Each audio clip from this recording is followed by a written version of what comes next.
You wake up, tired, not sleepy, not physically drained, but mentally exhausted.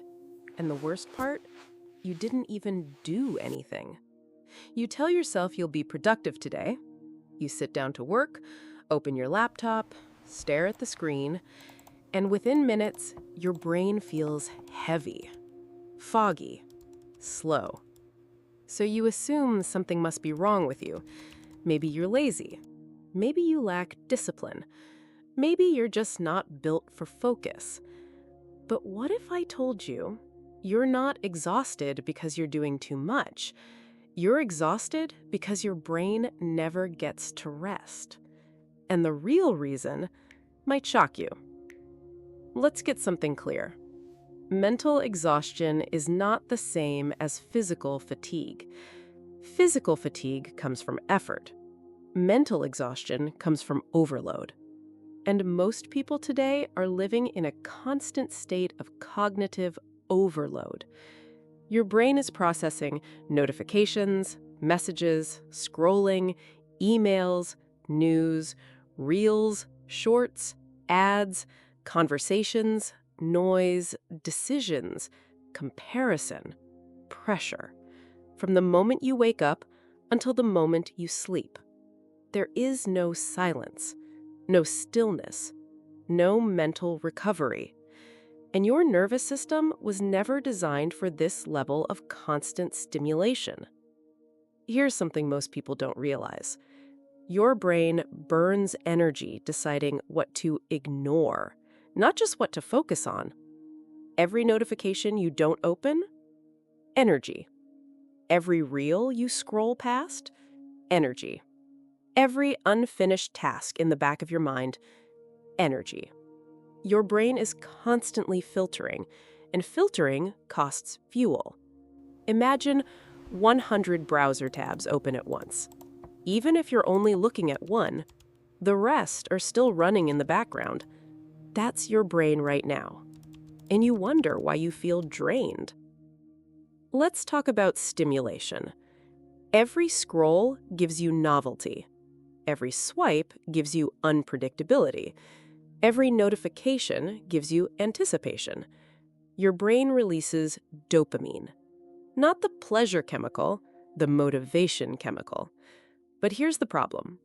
When dopamine spikes constantly, your baseline drops, which means normal tasks start to feel painfully boring. Reading? Hard. Studying?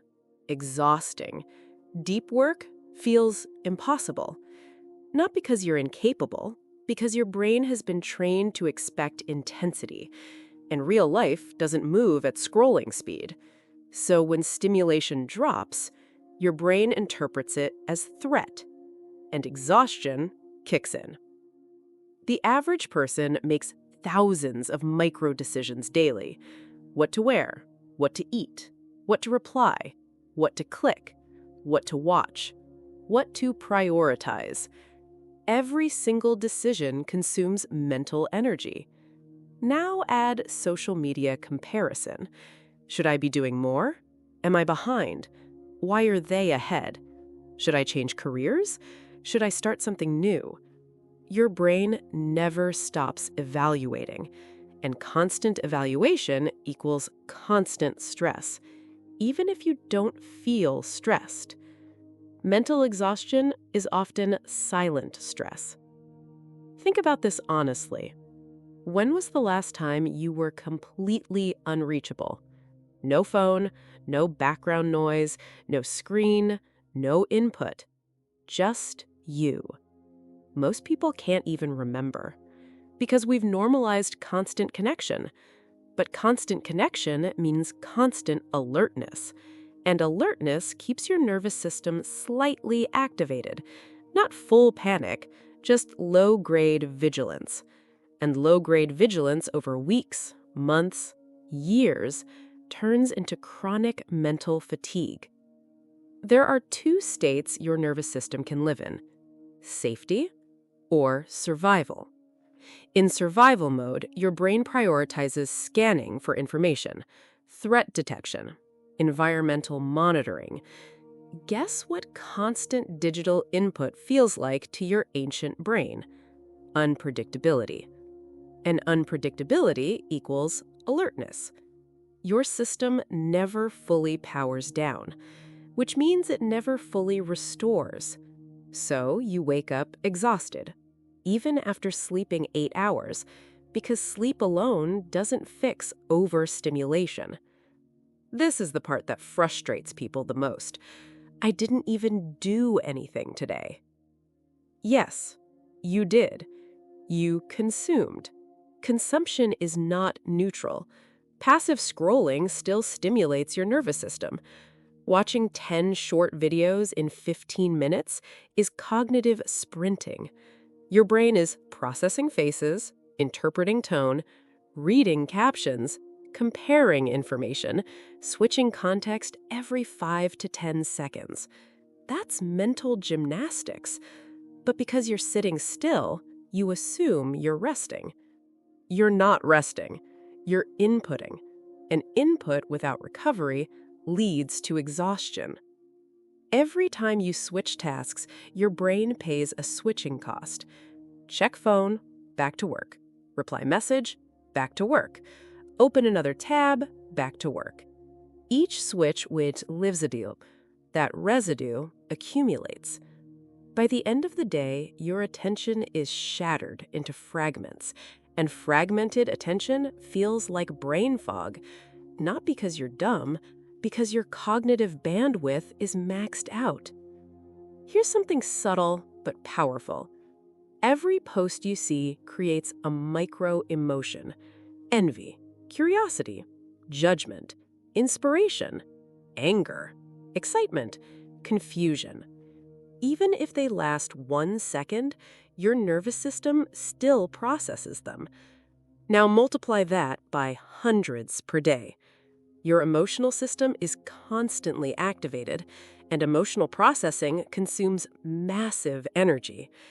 That's why you can scroll for an hour and feel weirdly drained after. It wasn't the time, it was the emotional load. When you try to work and your brain resists, you label yourself lazy. But laziness is the absence of desire. You want to do better. You want to improve. You want to focus. That's not laziness. That's burnout of your cognitive system. You're trying to sprint with a brain that's been running marathons all day. Of course it resists. Resistance is protection. Never in human history have we consumed this much information daily. Your brain evolved for nature, tribe, limited stimuli, predictable rhythm. Now it faces infinite scroll, infinite news, infinite comparison, infinite content. There is no natural stopping point, and your brain doesn't know when to shut off. So it stays slightly activated all the time, and slight activation over long periods equals chronic mental fatigue. Motivation requires clarity and available energy.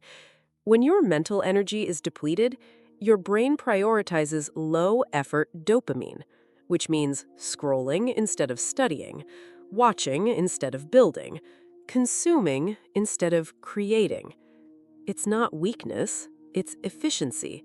Your brain is conserving energy the only way it knows how. You feel busy, but not productive, because input feels like action. You watched 5 productivity videos, read 2 threads, saved 10 posts, but created nothing. And creation requires deep focus. Deep focus requires mental space. Mental space requires reduced stimulation, which most people never give themselves. You don't need more motivation, you need recovery. Real recovery means no input, no switching, no notifications, no comparison, just boredom. And here's the uncomfortable truth. Most people are afraid of boredom because boredom feels empty. But boredom is the doorway to mental restoration. When your brain isn't bombarded, it recalibrates. Dopamine stabilizes, attention strengthens, clarity returns. If you constantly feel mentally exhausted, try this. No phone for the first 30 minutes after waking, 1 hour per day of zero input time, disable non-essential notifications, batch your social media use. Single task for 45 minutes at a time. Your brain is not weak. It's overstimulated. Give it space, and it will recover. You are not broken. You are not incapable. You are not lazy. You are cognitively overloaded. And overload is reversible, but only if you stop blaming yourself and start protecting your mental bandwidth. If this resonated, it means you're not alone. And it means your brain isn't failing. It's asking for relief. If you want to rebuild your focus, reset your dopamine, and train your nervous system to feel safe again, subscribe. Because on this channel, we don't blame ourselves. We understand the brain. And once you understand the brain, you stop fighting yourself and start working with yourself. See you in the next one.